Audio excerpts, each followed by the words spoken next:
Morning, kids. Today we're going to talk about using our times tables that we already created. So if you've played the video, let's create a times table. I explain how to do it. And so typically your times table has a section like this and a section like that and a time symbol right here. Even if you were just to list out the multiples of each one that we're focusing on, that would work too for what I'm about to do. So our technique for solving 6 times 7. There are some of us that maybe memorize the facts, but maybe there's a few we're rusty on and we're still like, well, I just don't know how to use the times tables to do that. You showed me how to create a times table, so I get that. I add each multiple until I get all of the numbers inside of the times tables. But I don't have a method by which to use this. I don't get this. Okay, well, here's a technique. This technique is called the bullseye technique. So if we could just pause and just look at it for a moment. Teachers, you can pause the video right now if you wish, so that the kids can copy it. I apologize that there's a little bit of scratching out and whatnot, but this fits perfectly to what you need to do. Multiplying, the bullseye technique. Draw a line in pencil through the row that has the first number, or in this case factor, and then draw another pencil line through the column that has your second factor. Where the two lines meet and or intersect is the product of your two factors being multiplied. So that would be your answer. So let's go back. So we have 6 times 7. So 6 times 7. So just following this instructions, I draw a line in pencil through the row. Remember, rows are horizontal.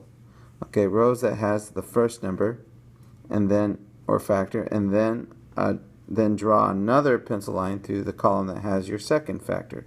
So you're creating a bullseye when you do that. So let's try that. So 6, and we don't need to go up to this number, but the multiples themselves. And remember, the nice thing about using a pencil, kids, is that we can erase it. So if we have a times tables on our notebooks, so many of you guys have those really neat looking notebooks that have sort of a black and white to them. This one doesn't have it, but this one's more of a blue-white, but you know what I mean, the standard black and white notebooks. Those often have times tables on the back of them, or you might have them on your binders. Also, many of the agendas that you get from your various schools have inside of them calendars, and also near the back, I believe, maybe somewhere in the middle, but they have a page that you can go to that has times tables. Okay, so refer to that and just practice, going through and then erasing what you're marking. So I did the row. Now we are finding the other number. Well, we did the 6's. Now let's do the second number. Remember, we don't have to mark this number, just the actual start of the multiples. And then we could just go straight through and then worry about it later. And then we think, okay, where's my bullseye? Where are the two lines intersecting? They're intersecting right here at this number. What is this number, kids? You're right, it's 42. So our answer is 42. Okay.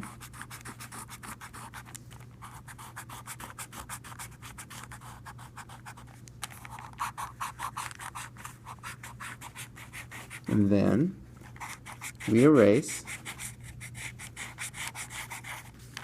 and we do our own.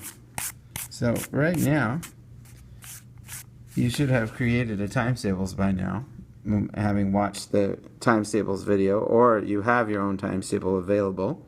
So teachers, make sure you have a times table provided to them, or they've already created their times table.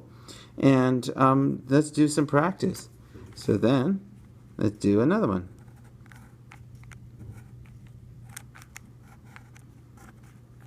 So, go ahead, teachers, pause the video right now.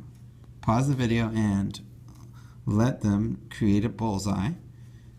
choosing these two numbers. So what number are we going to do right here? 7 and then 4. So create the bullseye. And teachers, you can pause for a little bit while you go around checking to make sure that they've done this correctly. And then after this point, you can just have them do as many as you want them to do. All right, go ahead and pause. All right, now let's talk about what you should have had as your answer. Okay, so we do the 7 first. Okay, so remember our instructions are, when we're looking at the numbers, draw a line in pencil through the row that has the first number, and the first number is 7. So we're drawing a line through that row. So we draw a line through the 7.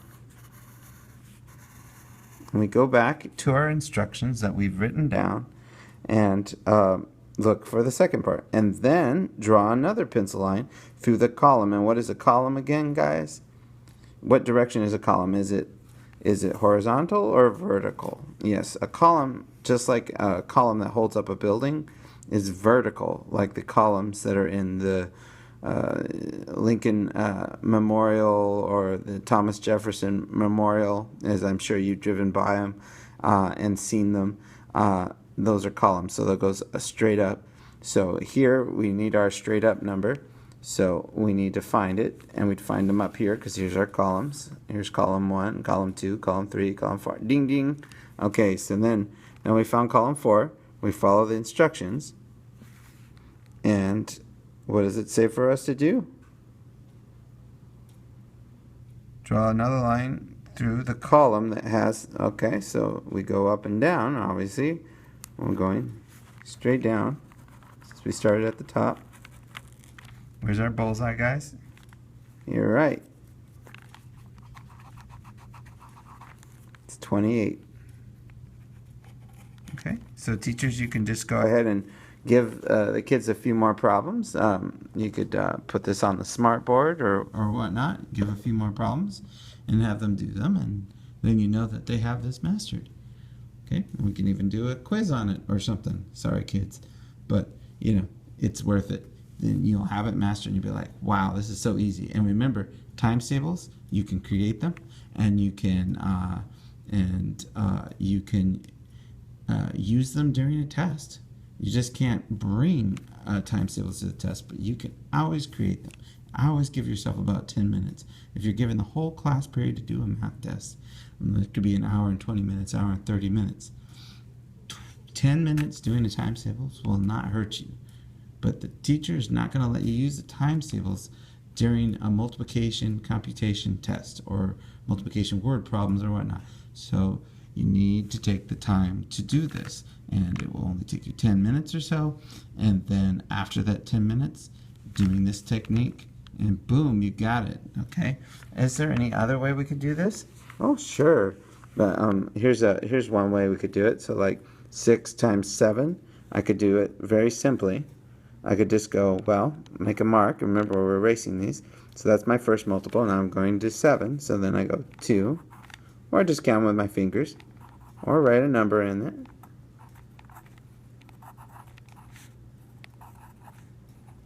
And again, I found the 7th multiple. And the 7th multiple is 42.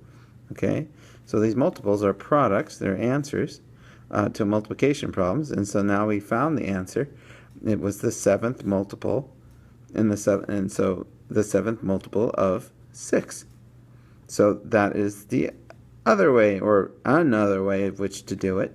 And of course, don't forget, memorize your facts. That'll help too. So memorizing it, then it skips all this.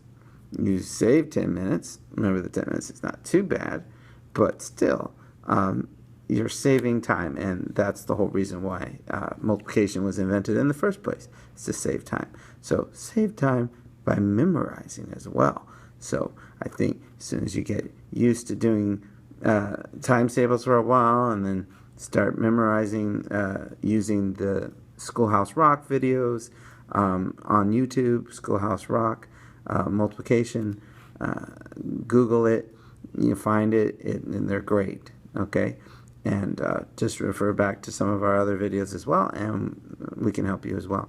Thank you again.